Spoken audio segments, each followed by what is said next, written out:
પંખી તણો જેમ મેળો ભરાય, સૂર્યાસ્ત કાળે તે ઉડી જાય, જુદા જુદા તે પછી ઉડી જાય, એવો જ મેળો જનનો જણાય. કાલે કર્યાનું શુભ જેહ કાજ, તે તો ત્વરાથી કરવું જ આજ. આ દેહ કેરો નહીં નિર્ધાર, ન થાય પૂરા મનના વિચાર. ગયા બધા પાંડવ કૌરવોએ, જો યાદવો શ્રેષ્ઠ રહ્યા ન કોએ. આ પિંડ બ્રહ્માંડ વિનાશ થાય, કોઈ ચિરંજીવી નહીં જણાય. શ્રી રામકૃષ્ણાદિક દેહ ધારે, સ્વધામમાં તે પણ સૌ પધારે. કર્યો પ્રભુએ જ ઠરાવ એવો, દેખાય તે દ્રશ્ય નહીં રહેવો. નહીં રહે સાગર શૈલ કોય, ધરા ચડા છે અચડા ન કોય. નહીં રહે સૂર્ય શશાંક તારા, અંતે સહુ નાશ નક્કી થનારા. સદા ન જીવે સુર કે સુરેશ, હૈયાત બ્રહ્મા ન રહે હંમેશ. ઘણું જીવાના વરદાન હોય, તે જાય અંતે તન ત્યાગી તોય. બોલો. આ દેહમાં આવ્યા એટલે છોડીને જવાનું જ છે. કોઈનો નિર્ધાર નથી કે આપણે આટલા વર્ષ રહેશું. મને એક વાત આવે છે યાદ.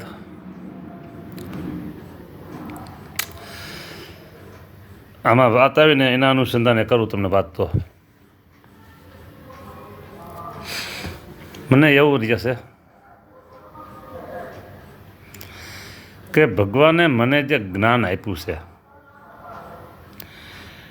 ટોપ લેવલનું, હાઈ લેવલનું, મિડ લેવલનું કે પછી લો લેવલનું કેવું આપ્યું છે એ વાત નથી મારે કહી. મને આપ્યું છે કંઈક, એટલું હું તમને કહું. અને હજી એમાં મને સંતોષ નથી. મને હજી બિલકુલ સંતોષ નથી કે મને જે ભગવાને આપ્યું છે એ બીજાને આપવામાં હજી મને સંતોષ નથી. હજી મને એમ છે હજી ઝાઝા લોકોને આપું, ઝાઝા લોકોને આપું, ઝાઝા લોકોને આપું, એમાં મને સંતોષ નથી. આપ્યું છે એમાં સંતોષ છે, પણ મને સંતોષ એ વાતનો નથી કે મને જે ભગવાને જ્ઞાન આપ્યું છે એ જ્ઞાન મારે બીજાને જે આપવું છે એમાં હજી બહુ ઓછા લોકોને અપાયું છે. ખાલી કયું જ્ઞાન છે એટલું જ મારે કહેવું છે. મારી પ્રશંસા એમાં નથી આવતી. એક જ્ઞાન એ છે, સ્વામિનારાયણ ભગવાન સર્વોપરી છે, સર્વ અવતારોના અવતારી છે, સર્વના કારણ છે, સર્વના સ્વામી છે, સર્વના નિયંતા છે અને સદા સાકાર સ્વરૂપ છે. આટલું જ્ઞાન જીવના હૃદયમાં સ્થાપન કરવું છે. આ એક.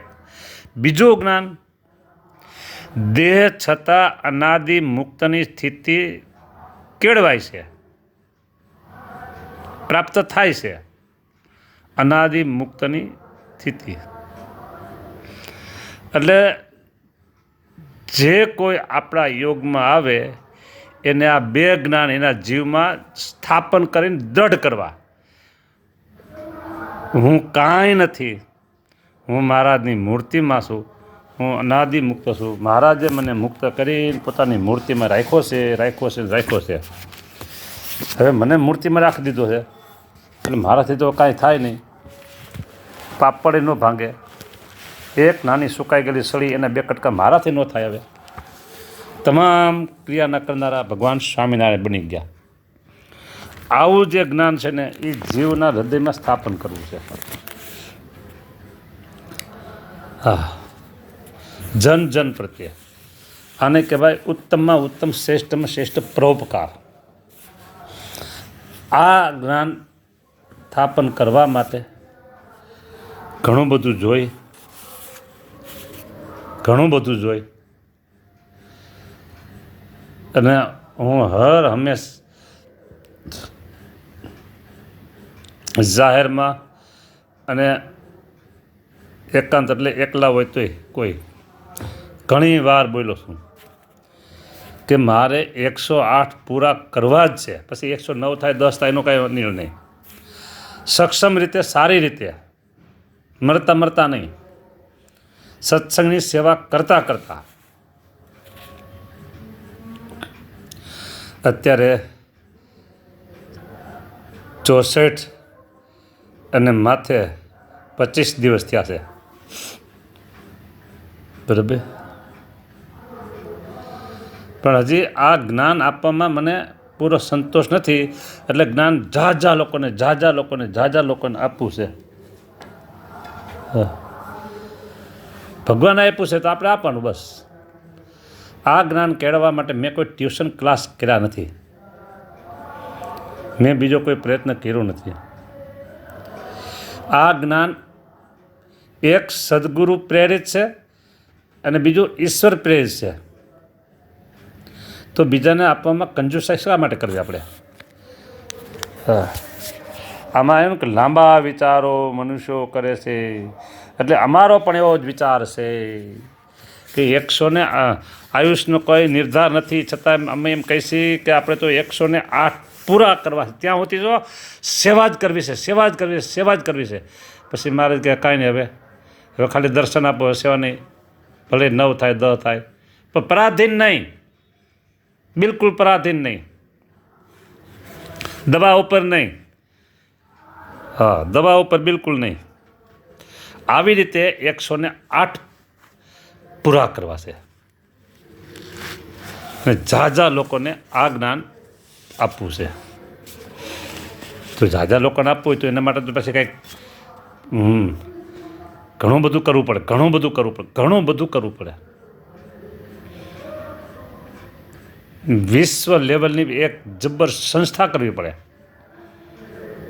અને એ સંસ્થામાં બાળકો બાલિકાઓ બધા અભ્યાસ માટે આવે. પછી મને મદદરૂપ એવા સાધુ પણ ઘણા બધા જોઈએ. આ બધું થશે જ, બધું જ થશે જ. હા, જ્યાં સુધી સમજો, જ્યાં સુધી તમારા જીવની અંદર ભગવાન સ્વામિનારાયણની સર્વોપરી નિષ્ઠા, અવતારીના ભેદ, પતિવ્રતાની ભક્તિ, પ્રેમલક્ષણા ભક્તિ, દાસપણું, આ બધું નથી ત્યાં સુધી છેલ્લો જન્મ થવામાં કહી ન શકાય, ગેરંટી નથી. આટલું જ્ઞાન ન હોય તો ભજન કરો, ભક્તિ કરો, એનું ફળ મળે, બધું ફળ મળે. પણ આ વસ્તુ અગત્યની છે, નિશ્ચય, નિષ્ઠા. એ નથી ત્યાં સુધી તમારું જ્ઞાન અધૂરું છે. બીજું, દેહ છતાં ભગવાન મેળાનો જે આનંદ લેવો હોય તો એના માટે અનાદિ મુક્તની સ્થિતિ બેસ્ટમાં બેસ્ટ હશે. અનાદિ મુક્તની સ્થિતિ. એટલે કે છે લાંબા વિચારો મનુષ્યો કરે છે, પણ હું કરું છું. મારે આપવું છે. આમાં તો તૃષ્ણા છે, એટલે જોઈએ ખેસ મળે, આ મને મળે, આ મળે. મારે આપવું છે. એટલે આપવા માટે કંઈક પ્લેટફોર્મ તો જોઈએ ને. પછી હવે હાલતા કેમ કે આપવું છે. સુખી કરવા છે, લોકોને સુખી કરવા છે. ઓલા ભાઈને કીધું મારા માતા પિતા સુખી કરવા છે, એના આરો વિચારો છે. એ મારે લોકોને સુખી કરવા છે, પ્રાણીઓને સુખી કરવા છે, પક્ષીઓને સુખી કરવા છે. મારા વિચારો આંબને એવા છે. પ્રાણીઓને સુખી કરવા છે, પક્ષીઓને સુખી કરવા છે, માણસોને સુખી કરવા છે, ગરીબોને સુખી કરવા છે. બસ મારે બીજાને આપવું છે, લેવું નથી કોઈ પાસે, આપવું છે. એને માટે બરાબર પ્લેટફોર્મ જોઈએ. પ્લેટફોર્મમાં એવું જબ્બર જબ્બર અહીંયા વાત આવી ગરબે લાંબા વિચારો મનુષ્યો કરે છે, તો અમે આ વિચાર કરી છીએ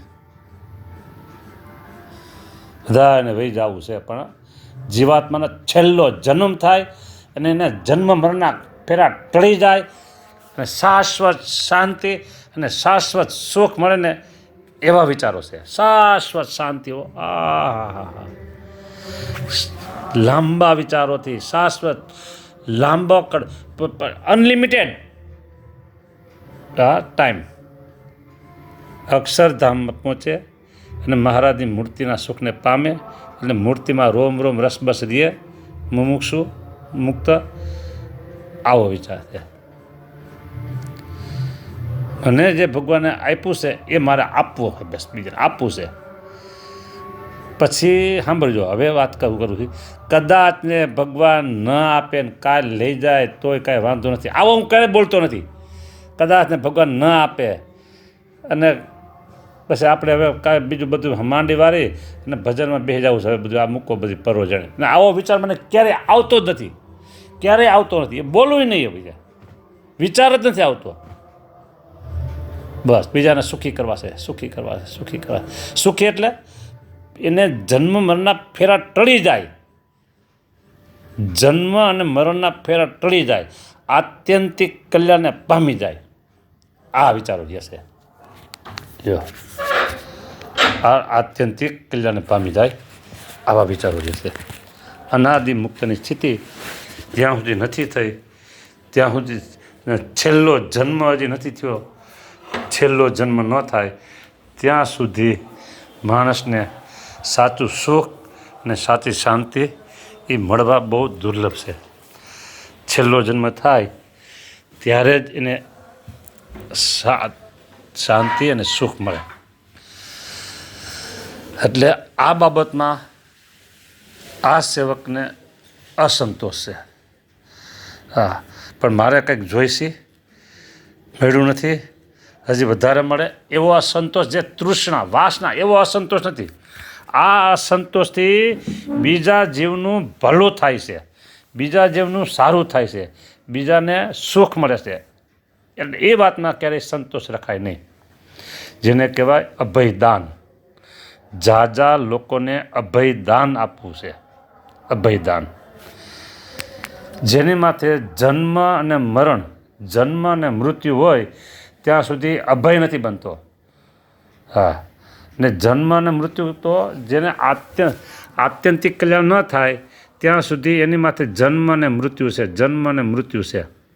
આત્યંતિક કલ્યાણ થાય પછી જન્મ અને મૃત્યુ બંધ થઈ જાય, પછી નથી મરવાનું, પછી નથી જન્મવાનું, પછી તે ભગવાનના ધામમાં ભગવાનની મૂર્તિનું સુખ.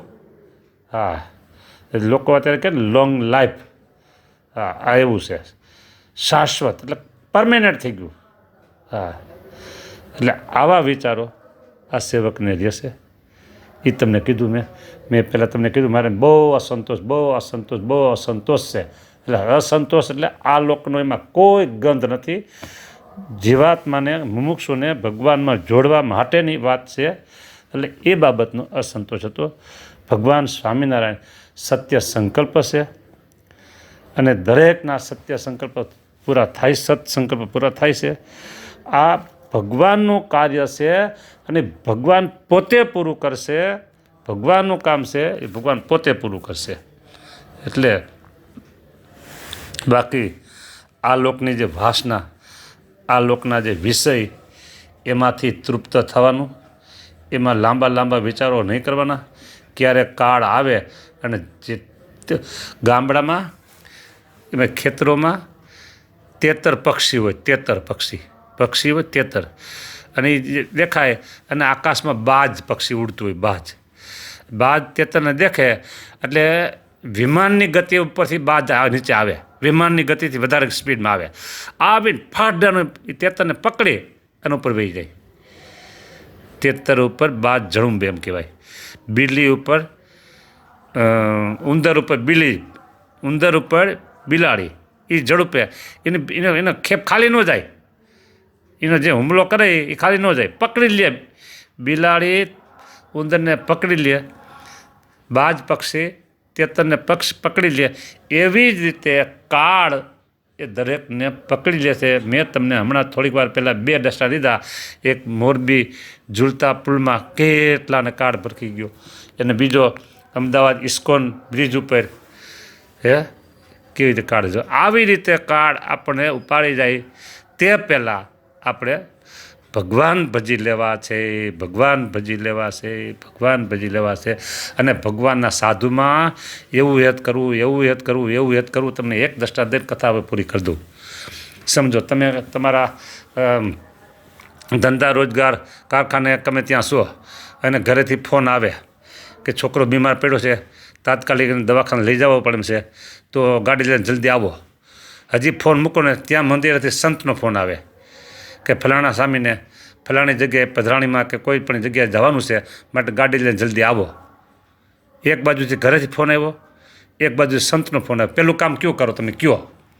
તો તમે સંતને એમ કહી દો કે સ્વામી મારે આમ જવું પડે એમ છે, હું આવી શકીશ નહીં. તો સમજી લો, જેવું દીકરામાં યાદ છે, પત્નીમાં યાદ છે, મા બાપમાં યાદ છે, એવું યાદ તમને સાધુમાં નથી. બરાબર? વચનામૃત એમ કહે છે ગરડા મધ્યનું 59 59મું કે આવું યાદ સંતમાં કરવાનું. તમારે એમ કહી દેવું જોઈએ કે હા સામે હમણાં હું પૂગી જાઉં છું. જય સ્વામિનારાયણ. ટાઈમ પૂરો થઈ ગયો.